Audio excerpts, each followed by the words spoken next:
Hello friends, good morning. Today I am taking some important helping verb. इससे पहले वाली video में हमने देखा था कि टेंस कितने टाइप के होते हैं और उनसे जो भी हेल्पिंग वर्ब प्राप्त हुए उनका हमने बारी बारी से अध्ययन किया। अब हम उनके अलावा कुछ इम्पॉर्टेंट जो हेल्पिंग वर्ब बचे हैं उनका बारी बारी से अध्ययन करेंगे। आइए आज हम स्टार्ट करते हैं। सबसे पहला आज का हमारा हेल्पिंग वर्ब है कैन। कैन का यूज़ कहाँ पे होता है, कैसे होता है, इनका हम डेली बेस लाइफ में कैसे यूज करते हैं। आइए देखते हैं कैन का यूज। आज का हमारा पहला सेंटेंस है, क्या तुम सितार बजा सकती हो? क्या तुम सितार बजा सकती हो? जैसे आप जो है किसी से पूछ रहे हैं, ठीक, अगर लड़का होता तो वहाँ पे आप जो है शक्ति के बजाय सक्ता का यूज करते। जैसे आप बोलते हैं क्या तुम सितार बजा सकते हो, ठीक, इस तरह से। यहाँ पे एक्चुअली लड़की है, ठीक है, गर्ल्स, तो वहाँ पे मतलब यूज करेंगे हम शक्ति का। जैसे can you play sitar, can you play sitar. Next हमारा सेंटेंस है, हाँ मैं बांसुरी भी बजा सकती हूँ। उन्होंने क्या जवाब में दिया, उसका रिप्लाई दिया। जैसे आपने पूछा कैन यू प्ले सितार, तो उन्होंने बोला yes I can play the flute as well, ठीक। जैसे हाँ मैं बांसुरी भी बजा सकती हूँ। जैसे उन्होंने कहा कि हाँ मैं जो कि यानी कि सितार पहले से बजा सकती है और उसके अलावा क्या बजा सकती है, बांसुरी भी बजा सकती है, ठीक। तो उसे उन्होंने जवाब में दिया yes I can play the flute as well, yes I can play the flute as well, okay.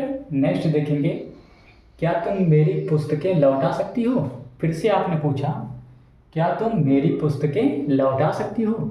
जैसे आप इसे इंग्लिश में कैसे पूछेंगे, can you return my books, can you return my book. Book, यहाँ बुक का यूज नहीं होगा, बुक्स का यूज होगा, क्योंकि किताबें हैं, ठीक, प्लुरल है, यानी कि बहुवचन के साथ जो है यस का यूज होता है, ठीक। तो नेक्स्ट देखेंगे, उन्होंने फिर बोला नहीं मैं वे अभी नहीं लौटा सकती। उन्होंने क्या कहा, no I can't return them at, no I can't return them at, ठीक, मैं वे अभी नहीं लौटा सकती, ठीक। फिर नेक्स्ट देखेंगे, क्या तुम संस्कृत पढ़ सकती हो? फिर से आपने बोला उनसे, जैसे आप दोनों बात कर रहे हैं, ठीक, मान लीजिए आप किसी को भी रख सकते हैं, ठीक, क्या तुम संस्कृत पढ़ सकती हो? Can you read Sanskrit, can you read Sanskrit. तो उन्होंने बोला यस, हाँ, यानी कि हाँ आई कैन, मैं पढ़ सकती हूँ, ठीक। नेक्स्ट देखेंगे यूज ऑफ मे का यूज कहाँ पे होता है। इनसे रिलेटेड देखते हैं कुछ इम्पॉर्टेंट सेंटेंस, ठीक। पहला सेंटेंस है ऐसा कि क्या मैं अंदर आ सकता हूँ। ये हर जगह यूज होता है, ठीक। तो क्या यानी कि मैं इसका हो जाएगा, ठीक, क्योंकि हेल्पिंग वर्ब है, क्या की जगह पे हेल्पिंग वर्ब का यूज हो रहा है मैं। तो आई का, मैं का हो जाएगा आई, ठीक, और क्या करना, अंदर आना, अंदर आना यानी कि कम इन। लेकिन सर, अगर आप जो है सर से कोई मास्टर है मतलब, या फिर कोई भी है ऑफिस में गए हैं किसी, ठीक है, तो वहाँ पे आप बोल सकते हैं ना मे आई कम इन सर, बोलते हैं ना ऐसा। तो क्या मैं अंदर आ सकता हूँ, तो इसे आप इंग्लिश में बोलेंगे मे आई कम इन सर। अगर सर है, अगर तो सर बोल सकते हैं, अगर मैम है लेडीज़ कोई तो वहाँ पे मैडम बोल सकते हैं, ठीक, बोल सकते हैं मे आई कम इन मैम, ओके। नेक्स्ट देखेंगे, उन्होंने रिप्लाई में बोला, क्या बोला, हाँ आओ, हाँ आओ। तो उन्होंने इंग्लिश में क्या कहेंगे वो, यस यू में, यस यू में कम इन, यस यू में कम इन भी बोल सकते हैं, ओके। नेक्स्ट देखेंगे, क्या मैं बाल सभा में सम्मिलित हो सकता हूँ। फिर आपने उनसे पूछा क्या मैं बाल सभा में क्या हो सकता हूँ, सम्मिलित हो सकता हूँ। तो इसे आप इंग्लिश में कैसे बोलेंगे, मे आई अटेंड बाल सभा सर, ठीक, मे आई अटेंड बाल सभा सर। ओके, नेक्स्ट देखेंगे, उन्होंने फिर कहा हाँ बड़ी खुशी से, हाँ बड़ी खुशी से, yes with great pleasure Brijesh. Brijesh रख दीजिए, राकेश रख दीजिए, विपिन, किसी का भी नाम आप जो है यूज कर सकते हैं, ठीक। अनुज, जो भी आपके फ्रेंड हो, या वह मतलब जो आपसे बड़े हैं, सर हैं, आप जो मतलब क्या कर रहे हैं, सर से पूछ रहे हैं, ठीक। आप वहाँ पे आप टीचर भी आपके हो सकते हैं, या फिर और कोई हो सकता है आपसे बड़े, ठीक। तो वहाँ पे आप जो है आपको वह क्या बोल रहे हैं, yes with great pleasure Brijesh या फिर राकेश, कोई भी, ठीक, एनीवन। फिर उसके बाद नेक्स्ट है, क्या मैं सुरेश के साथ जा सकता हूँ सर। फिर आप जो है क्या पूछ रहे हैं, क्या मैं सुरेश के साथ जा सकता हूँ सर, अनुमति ले रहे हैं आप जो है, ठीक, रिक्वेस्ट कर रहे हैं। तो वहाँ पे यूज करेंगे सर मे आई कंपनी सुरेश, सर मे आई कंपनी सुरेश, या फिर सर मे आई कंपनी राकेश। ओके, नेक्स्ट देखेंगे, फिर उन्होंने बोला नहीं तुम पहले अपना काम पूरा करो, नहीं तुम पहले क्या करो, अपना काम पूरा करो। No you better finish your work first, no you better finish your work first, पहले आप जो भी क्या करें, अपना काम पूरा करें, ठीक। सो नेक्स्ट देखेंगे यूज ऑफ कुड, कुड का यूज, कुड का यूज कैसे होता है, इनके बारे में सेंटेंस की सहायता से देखेंगे, ठीक। सो पहला सेंटेंस है, क्या तुम यह काम अकेले कर सके, क्या तुम यह काम अकेले कर सके, जैसे आपसे कोई पूछ रहा है, आप ही हैं मान लीजिए, ठीक, मैं आपसे क्या कह रहा हूँ, आपसे पूछा क्या तुम यह काम अकेले कर सके, तो आपको मैं इंग्लिश में कैसे पूछूंगा, could you do this work alone, क्या है, यानी कि हेल्पिंग वर्ब यहाँ पे यूज होगा, ठीक, हेल्पिंग वर्ब इसमें कुड का यूज होगा, कुड, ठीक। तुम के लिए यू डू, क्या कर रहे हो, काम कर रहे हो, करना किसकी माना होता है, डू, यह किसकी माना होता है, दिस, दिस, ठीक, क्या कर रहे हैं, काम, काम का क्या होता है, वर्क होगा, ठीक, और अकेले का अलोन, ठीक।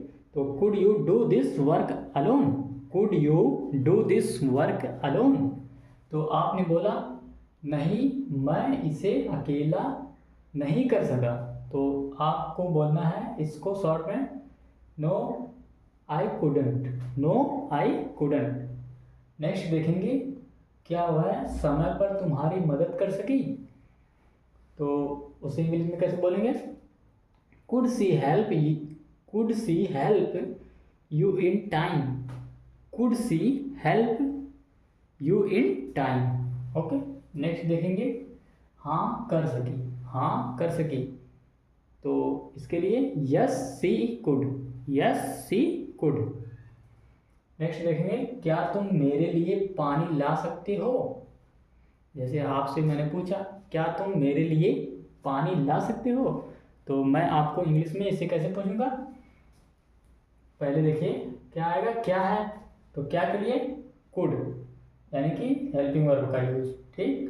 तो कुड, तुम के लिए क्या होगा, you, bring me a glass of water, क्या करें, लाने के लिए कह रहा है, मी मतलब होता है मेरे लिए, ठीक, और लाना एक गिलास, एक मतलब गिलास ऑफ वाटर, एक गिलास पानी, ठीक।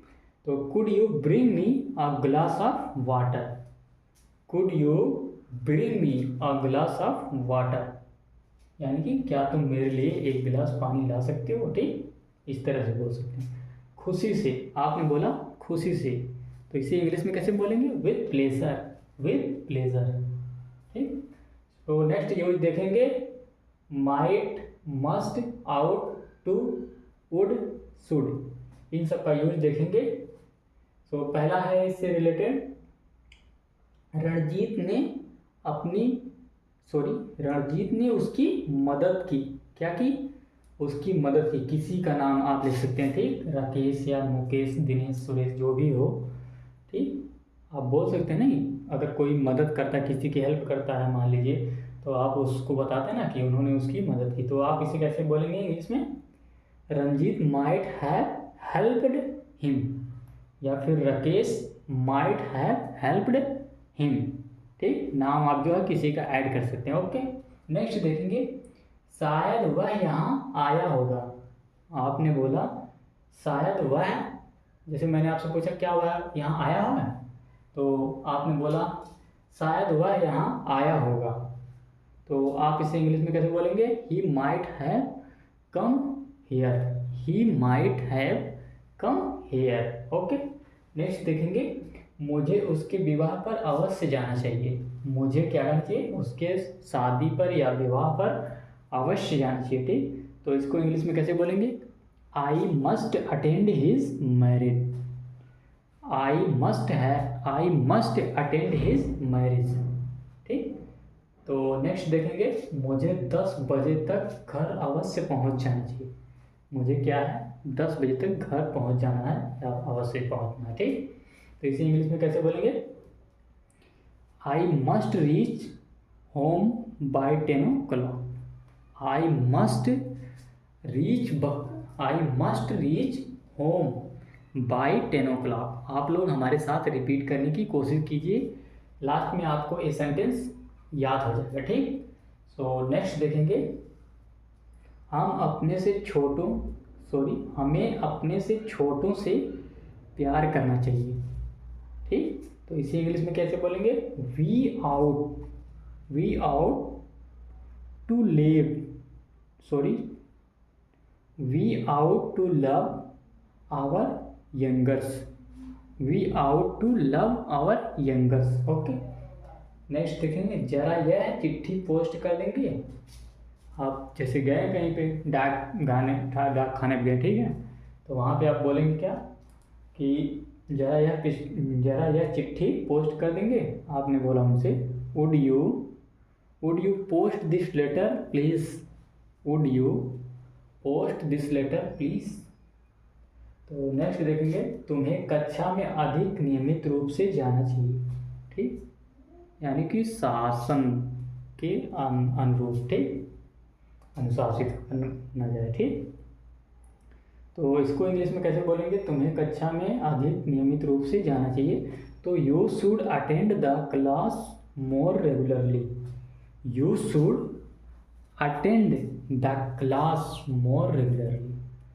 सो I hope you are very well. So आज का वीडियो हमारा आप लोगों को कैसा लगा, इसे आप लोग कमेंट बॉक्स में बता सकते हैं, और अगर अच्छा लगा तो प्लीज़ लाइक कीजिएगा। फिर मिलेंगे नेक्स्ट वीडियो में ऐसे ही आपको अच्छी बातों के साथ। Thank you.